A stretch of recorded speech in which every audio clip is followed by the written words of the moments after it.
Wagyan Paradise. It's a children's platformer on the Super Famicom, and it is far more kick-ass than it has any right to be. Now, the story follows one of two Wagyans, a sort of off-brand bubble-bobble dinosaur that instead of spewing bubbles, just shouts at things a lot. They also seem to be born from pachinko machines, although that might have been me misinterpreting a bonus stage. Entirely possible. But either way, your Wagyan of choice sneaks out after curfew to go figure out what happened to the super happy tree, and why this bird, who looks like he's dressed like Knack the Fang Sniper Weasel, is so freaked out. And from that point onward, it's quality platforming with tons of unique ideas thrown in. The gameplay itself is fairly basic. You run around, you jump.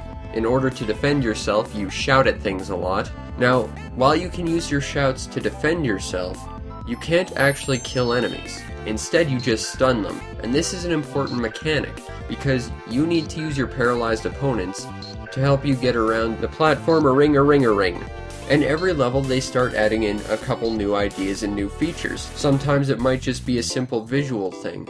Sometimes it's a completely different mechanic, like using your shouts as stepping stones. But it all works very well, and there's always something new to test what you understand about the game. That's absolutely great, and it definitely varies up gameplay. And so you have a very kick-ass platformer. That is, of course, until you get to the boss fights. Because this is where Wagyan Land starts earning its keep as being far more kick-ass than it has any right to be. Because the boss fights bring to the table one simple fact about this game I've neglected to tell you so far. And that is, it's edutainment. Yeah, so, while some people may have had Reader Rabbit, others may have gotten Number Munchers, I personally was rocking Wordworm and the Treasure Mountain trilogy. The people of Japan got this game, and it's awesome for it. Okay, don't run away screaming yet. Yes, it's edutainment, but it's actually really fun. Now, admittedly, the first boss is kinda tricky because it's a vocabulary challenge, where you're told to point out the object being described to you. Now, if your Japanese vocabulary is not the greatest, like mine, this could be a problem. Fortunately, before you start the game, there is an age dial, which can make it a little bit easier. But if you're also more experienced, you can make it a lot harder on yourself. But if you set it to easier, you are given so many lives and so much extra leeway in these boss fights that you can basically just brute force your way through any vocabulary challenges. Now that in and of itself is actually a negative, simply because you don't have to actually put in any thought and understanding into what you're doing. And I recognize that as a negative. Although as someone who can't fully take advantage of its educational properties, I could see it as an easy out. However, to alleviate any sort of negativity that the vocabulary challenges may have incurred, there are tons of other boss fights as well, that are all different. For every singular vocabulary challenge, and I think there's maybe like 4 in the entire game, excluding the final boss, there is like 5 or 6 that aren't vocabulary related in any way, shape, or form.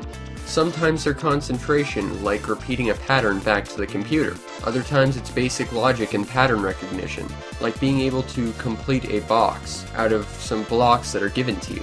They all work really well and they're all a ton of fun, even if you don't understand the language. So despite the fact that there is some requirement of understanding the language, even if you don't, there's still some worthwhile gameplay to be found in here.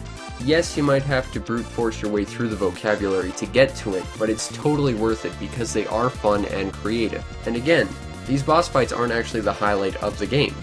It's the creative platforming around it. And that's the brilliant thing about the gameplay of Wagyan Paradise. It's the fact that Namco had decided to make an edutainment game. And while they certainly do encourage children to build up their skills either in vocabulary, pattern recognition, logic, or execution, there's still a really well-made platformer here. The overall aesthetic of the game is bright and colorful, for the most part. There are some darker areas, but it all looks really well done, and it feels like every area is unique.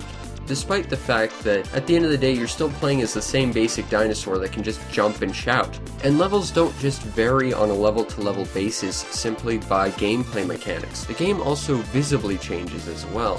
For example, level 2 has this really neat parallax scrolling effect that really gives almost a sort of 3D depth look to it. That's really cool. One of the later levels, you're in a sunken ship, Suddenly this giant fish will swim by and suddenly the whole thing lights up because the fish was bioluminescent. Tons of really nice touches that make every level unique because it does something different visibly as well. The audio design to this game is tremendous. The music itself is quite full of personality. It's mostly very upbeat, but there are a few tracks that take a darker turn. Like this one level, which felt like it was trying to be a previous level played in reverse. So they took that level's theme and just shifted it in such a way that it felt really kinda almost creepy. And that really stuck with me. That's really cool. There's tons of different songs in this game and it all sounds very well done. The sound effects are well done as well. For the most part, they're not really all that noteworthy. But what really sells it are the Wagyan's shouts, because every time you power up, your Wagyan will shout differently. As well, the boy and girl Wagyans all have different voice clips. At least, I think they're voice clips. The only one that really stood out to me as being kinda weird was one of the boy Wagyan's voice clips. Sounds like he's just gargling.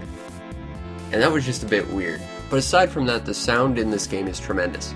Now unfortunately, Wagyan Paradise is a Japanese Super Famicom exclusive. That said, if you're trying to learn your Japanese, I would absolutely recommend you track down this game because it definitely can help with your vocabulary. Now if you're not working on your Japanese vocabulary, I'd also recommend this game to you.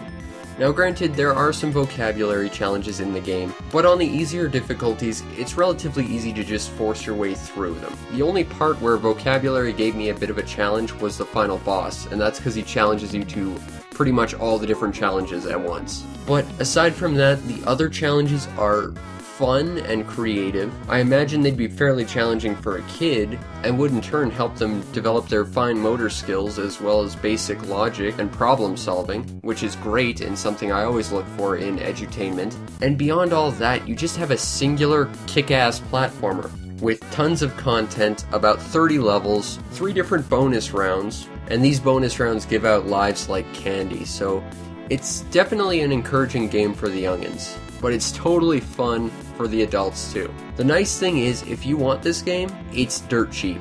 I got my copy for $5. It shouldn't cost you more than maybe $15. And for the longest time, this game existed as the swan song to the series. Before this, there were 3 releases on the Famicom and 2 more releases on the Super Famicom.